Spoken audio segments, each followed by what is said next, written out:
Selamat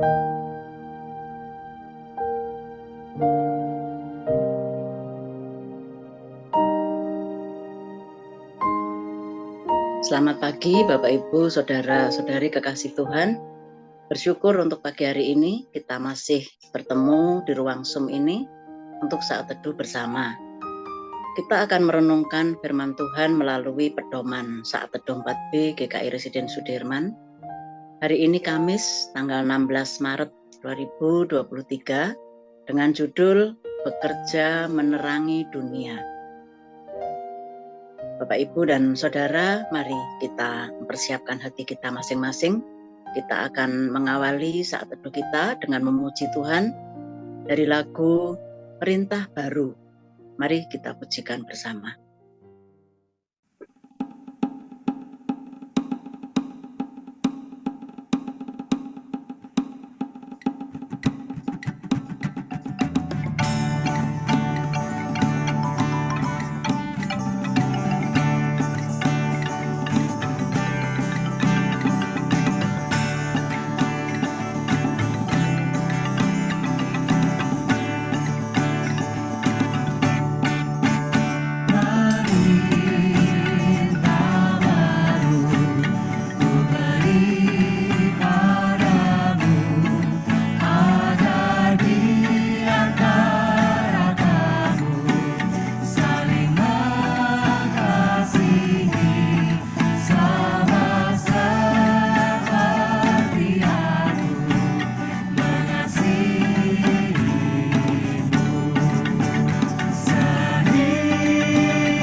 Bapak, Ibu, dan Saudara, bacaan Injil untuk leksionari hari Minggu yang akan datang cukup panjang, yaitu Yohanes 9 ayat 1 sampai dengan 41.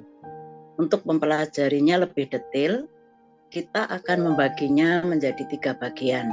Hari ini kita akan membahas bagian awal, ayat 1 sampai dengan 7, yaitu ketika Yesus menyembuhkan seorang yang buta sejak lahir. Penyembuhan orang buta ini mungkin terjadi tidak lama setelah Hari Raya Pondok Daun, ketika Yesus masih berada di Yerusalem. Karena itu, penyembuhan ini juga dapat dilihat sebagai wujud nyata dari ucapan Yesus pada pasal 8 ayat 12. Akulah terang dunia. Barang siapa mengikut aku, ia tidak akan berjalan dalam kegelapan, melainkan ia akan mempunyai terang hidup. Melalui penyembuhan ini, Tuhan Yesus hendak menegaskan kehadirannya sebagai sumber terang yang sejati. Bapak, Ibu, dan Saudara, ayat yang mendasari renungan kita pagi hari ini diambil dari Yohanes 9 ayat 1 sampai dengan 7. Nanti akan dibacakan oleh Pak Denny. Sebelumnya mari kita bersatu hati, kita berdoa. Bapa di dalam surga, kami bersyukur untuk keberadaan setiap kami pagi hari ini. Kami boleh bangun, kami boleh menikmati hari yang baru, pemberian-Mu, dan kami pula berkesempatan untuk merenungkan firman Tuhan pagi hari ini. Terima kasih Bapa untuk semuanya itu. Dan pagi hari ini Tuhan, kami mohon hikmat dan penyertaan-Mu ketika kami akan melakukan saat teduh dan saat ini akan membaca dan merenungkan firman Tuhan.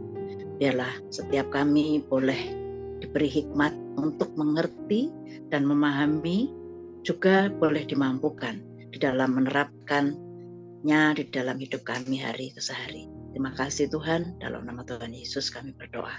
Amin. Firman Tuhan dari Yohanes 9 ayat pertama sampai dengan ke-7 berbunyi demikian. Orang yang buta sejak lahirnya. Waktu Yesus sedang lewat, ia melihat seorang yang buta sejak lahirnya.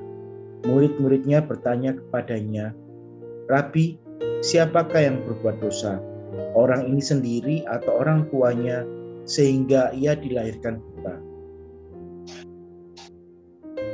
Jawab Yesus, "Bukan dia dan bukan juga orang tuanya, tetapi karena pekerjaan-pekerjaan Allah harus dinyatakan di dalam dia. Kita harus mengerjakan pekerjaan Dia yang mengutus aku selama masih siang. Akan datang malam di mana tidak ada seorang pun yang dapat bekerja. Selama aku di dalam dunia, akulah terang dunia."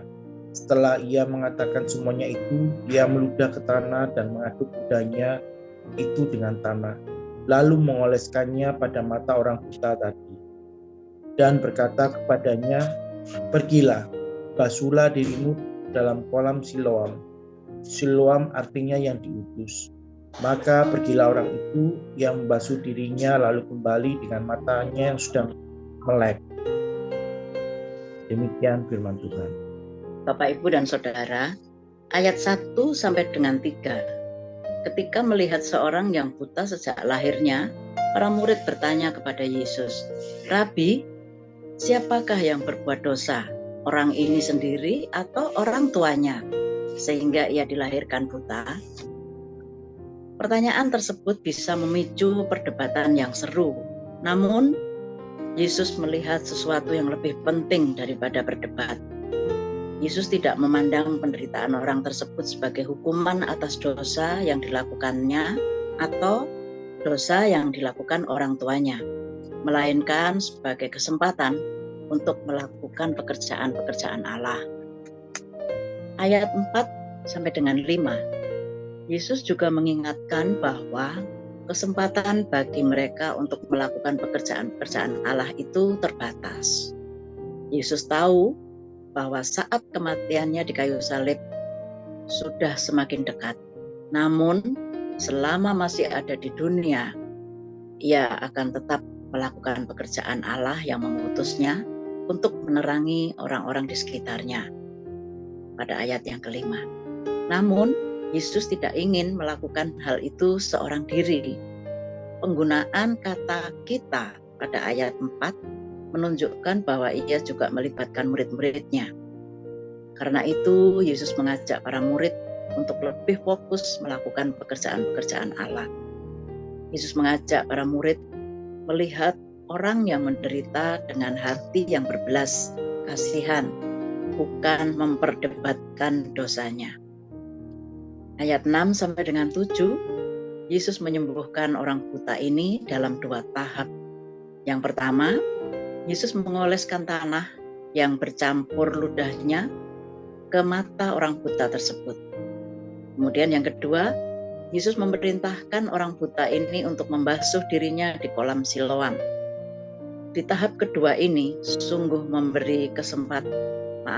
di tahap kedua ini, Yesus memberi kesempatan kepada orang buta ini untuk terlibat dalam mukjizat yang dilakukannya. Dan orang ini melakukan perintah Yesus dengan penuh kesungguhan. Ia harus berjalan cukup jauh untuk sampai di kolam Siloam yang terletak di ujung selatan kota Yerusalem. Mari Bapak Ibu kita merenungkan. Yesus mengajak kita menerangi dunia dengan cara melakukan pekerjaan-pekerjaan Allah. Apakah kita semua bersedia? Mari kita berdoa. Bapa di dalam surga, kami mengucap syukur dan berterima kasih untuk firman Tuhan pagi hari ini. Berilah setiap kami kesempatan ya Tuhan, dan berilah kemampuan untuk menjadi terang bagi orang-orang di sekitar kami. Terus tolong dan pimpin setiap kami ya Tuhan untuk dapat melakukannya. Di dalam nama Tuhan Yesus kami berdoa. Amin.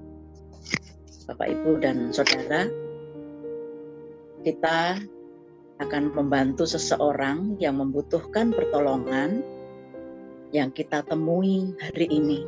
Itulah komitmen atau respon dari firman Tuhan pagi hari ini untuk kita semua. Tuhan menolong dan memberkati kita. Amin.